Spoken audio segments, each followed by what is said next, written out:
welcome back to the read-alouds. Today we're going to do our read-alouds. So, personal news, wearing a Minecraft shirt that says, I love Minecraft. Blue shirt with nothing on the back. See? Nothing on the back. But, Mayhem Family Fun News, we have a giveaway, link in the description. My channel, we're at 48 subscribers. We're on our way to 50. I know you guys can make it. Let's go in the description and subscribe to my channel. Anyways, let's do our read-alouds. Welcome to Mayhem Family Fun. Make sure to subscribe if you're not and click the bell icon because we're trying to get to the giveaway. Go check the link description to do it. So we're going to do our nursery collection. Last time we read such a cute story about the littlest pig. And it was about a little piggy where his siblings made fun of him because he was the littlest pig. And everyone made fun of him. But then one night he found this little hole and everything changed. And he wasn't a little pig anymore. He was a big pig. He was a big pig. So you guys can go check out that story. It was so cute. Now I'm going to read a famous nursery rhyme called The Wheels on the Bus. So it's actually an activity one. So let's read. The wheels on the bus go round and round, round and round, round and round. The wheels on the bus go round and round, all through the town. The wipers on the bus go swish, swish, swish, swish, swish, swish, swish, swish, swish. The wipers on the bus go swish, swish, swish, all day long. The horn on the bus goes beep, beep, beep, beep, beep, beep, beep, beep, beep. The horn on the bus goes beep, beep, beep, all day long. The people on the bus go chat, chat, chat, chat, chat, chat, chat, chat, chat. The people on the bus go chat, chat, chat, all through the town. The children on the bus go bump up and down, bump up and down, bump up and down. The children on the bus bump up and down, all through the town. The babies on the bus go wah, wah, wah, wah, wah, wah, wah, wah, wah. The babies on the bus go wah, wah, wah, all through the town.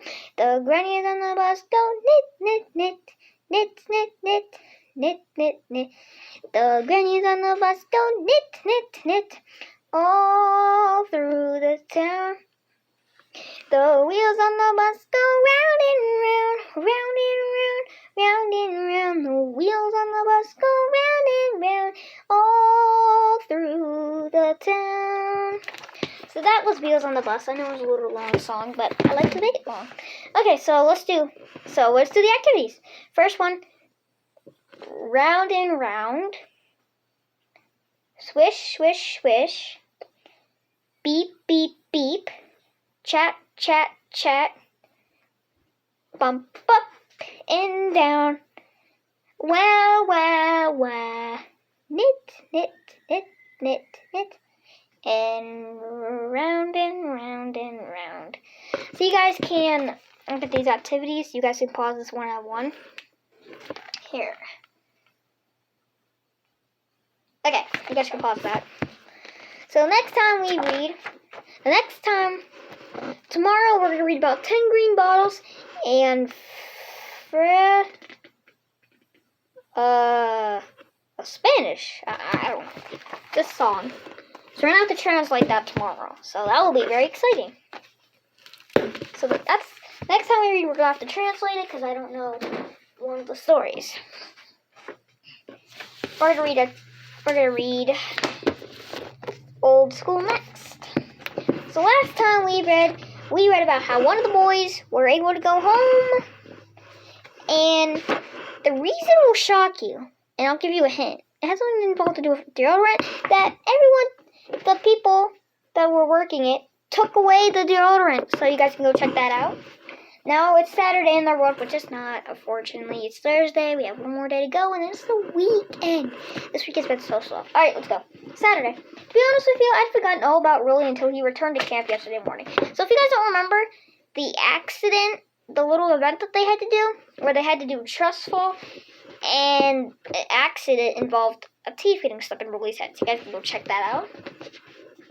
But when he cut a whiff of a cannon, I'll bet he wished he just stayed home. So Rolly returned with a band-aid on his forehead where he got the tooth stuck in his head. It turns out Rolly got an infection from Gareth's tooth, and that's why he was gone for so long. Rolly brought the tooth with him, but I'm not sure Gareth's supposed to do with that at this point. Give it to the Tooth Fairy. Rolly was coming back at an awkward time. We've been all preparing for the last night of the trip, which we were supposed to spend outdoors. I'm kind of looking forward to it because that's one night we won't have to stay in our stinky cabin. But I'm not sure my group can even survive sleeping out in the omelets. We're supposed to build a shelter and a fire tomorrow night, and I have no idea how we're supposed to pull that off. Mr. Jefferson had been trying to teach us how to do some basic outdoorsy stuff, but it turns out he's just about as useless as the rest of us. Yesterday, he was trying to teach us how to build a fire, and he broke the no electronics rule by using his phone to look up how to do it. But his battery died when a couple of my cabinet mates got a hold of it to watch videos of screaming goats. So it's that screaming goat. So the goat's just screaming, and they're all laughing about it. I guess Mr. Jefferson learned a little bit before the battery died, because he got a fire going and told the rest of us to get some diddling. Nobody knew what kindling was, though, so we brought back everything we thought might burn. We really came back with looked like a bunch of weeds and threw them on the fire, but that totally smorted it. So I think that just ruined the entire fire. It turns out the stuff really put on the fire was actually poison ivy. And this morning he woke up covered in spots. Mr. Jefferson must have inhaled the fumes and gotten in his lungs because he was having trouble breathing. Get him to the hospital! The nurse called Mr. Jefferson to come pick them both up, but I think they're done for good. That means my group is the only one without a chaperone. I heard Mr. Graz is scrambling to find a replacement, but no dads are willing to give up the rest of their weekend to come out here. This is really bad timing because it's supposed to rain tomorrow night, and we even need to start building our shelter.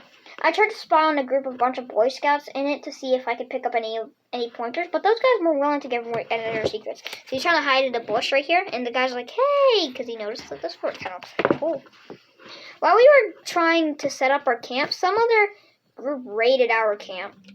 I guess they must have heard about Graham Ham snacks because this stash was totally picked clean. The thieves also went through my bag and found the baby wipes, which they used up in our bathroom. They must have tried to flush them down the toilet because now it was clogged. The worst part was that the toilet overflowed and the water ran along the floor from my bathroom to my duffel bag. So this whole stream of water is just coming from the toilet. That's happened before. Like, sometimes when the toilet paper won't go down, you have to, I learned it the hard way. Everything I owned was wet except for Grandpa's book, which the thieves had tossed onto a bed. I was really mad, but when I started flipping through the pages, I realized the guys who raided our cabin must have done us a huge favor. So look, he's trying to read the book. The book had a ton of useless stuff in it, like a chapter on how to make a working radio out of household objects. Potato, radio. I'm going to read this for you guys to see if this actually works. Shortwave radio is an exciting new hobby sweeping all the nation. But who needs all that expensive equipment when everything can be found on your very own? Start by finding 2 paper clips, 1 foil chewing gum wrapper, and a heavy potato. Insert the paper clips into the potato and form a bridge between them with the chewing gum wrapper. So right here, one of you guys are going to have to test it. The comments are turned on. Link your video, and I want to see if you actually tried this out. I want to see if it works. But there was a lot of good stuff in there, too. There was a chapter on how to identify poison ivy, which would have come in handy yesterday. There was chapters on other outdoorsy stuff, like how to start a fire without matches, which was great, because Mr. Jefferson used all of ours up. I couldn't wait to try out some of the tricks and to see if they actually worked. I led my group out to the campsite and asked to borrow Amelia's glasses. I focused a beam of sunlight through a lens onto some dry leaves, the way it said to do in the book. Sure enough, the leaves started smoking, eventually caught on fire. So they're starting to make a fire. I heard to do that, I actually have glasses, so if I'm ever in an emergency, just burn it.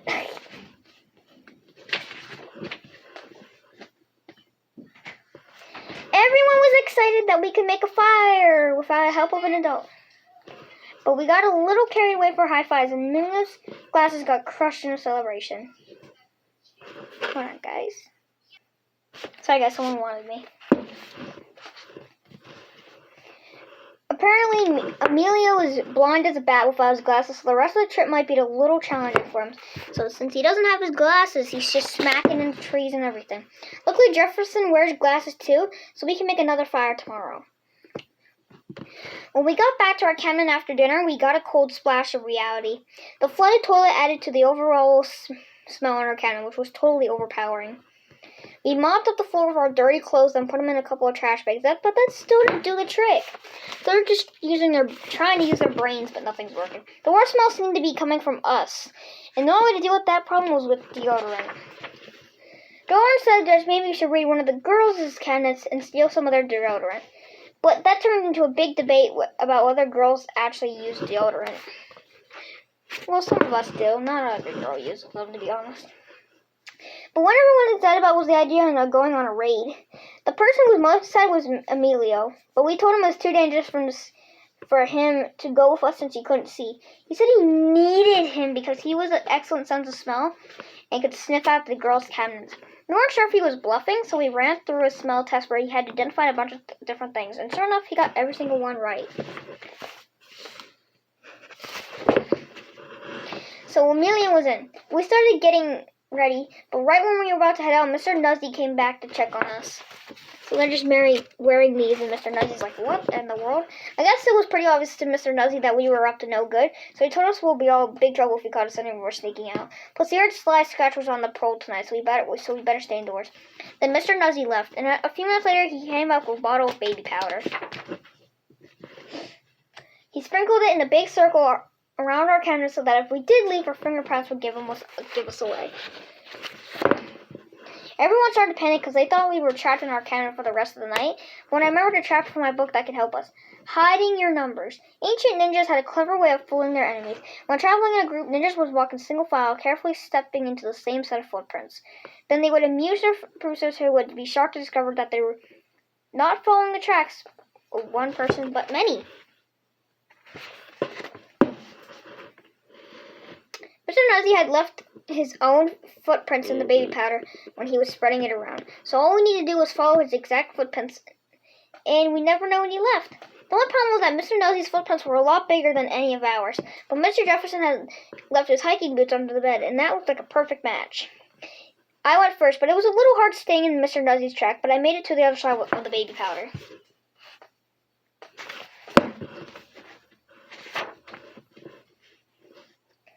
Then I tossed the boots back to the next guy. So they were trying to sneak out. When we all got out of the cabin, even Emilio, who hitched a ride with Jeffrey. So since he can't see, he would have messed up the whole thing. Once we were all clear, we headed through the woods towards the girls' cabins. But before we knew it, we were totally lost. It was kind of scary because no one even knew which way our cabin was. So they're just in the woods and they don't know which way they came from. Then Jeffrey made up 100 times worse by bringing the subject of Sly Scratch. Jeffrey said Sly Scratch was probably watching our every move, was going to pick up on one of us and eat us alive. So he's not helping at all. That got my cabin mates all stirred up, and I thought they were going to scatter in every direction. But Emilio saved the day when he picked up a scent in the air.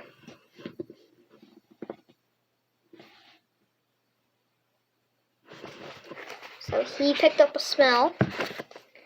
Sure enough, one of the cabinets were about 50 feet away. We crept as quietly as we could, then put our teaming build skills together to get up in the open window.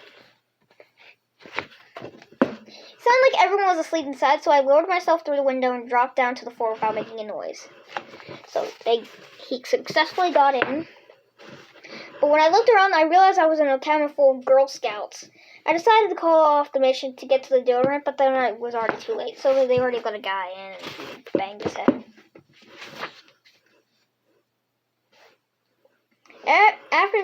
Everything after that is kind of a blur. I remember the girls yelling, hands grabbing at my ankles, and my cabin mates trampling one at another to get to the front door. It was just a mad dash through the woods, so they're all running from the girls.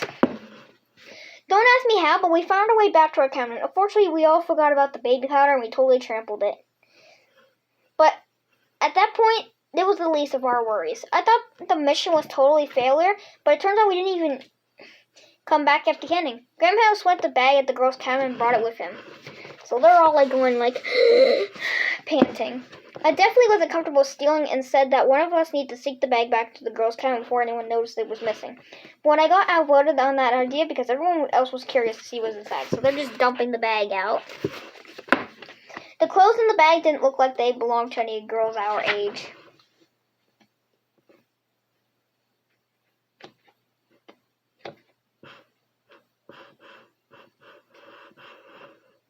But by the time we figured out who the bag actually belonged to, the owner was standing in the doorway. So it's Mr. Graz's.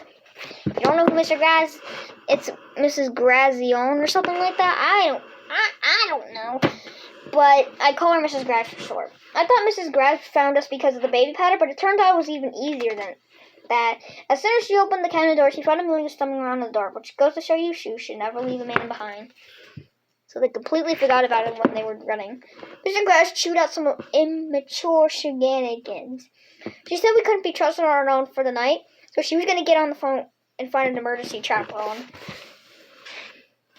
So she's yelling at them.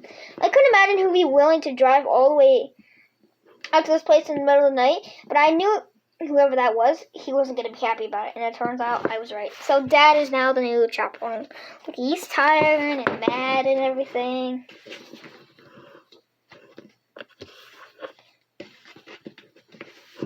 And that is it for Old School. This is not going to end good for Gregory and his entire team because that's his dad. Now we're going to read our Pokemon Classic Handbook. Okay, we're going to finish this and then we're not going to have time for my technology impact. So, actually, we're not going to have enough time for any of them. So, sadly, we're going to have to finish these tomorrow.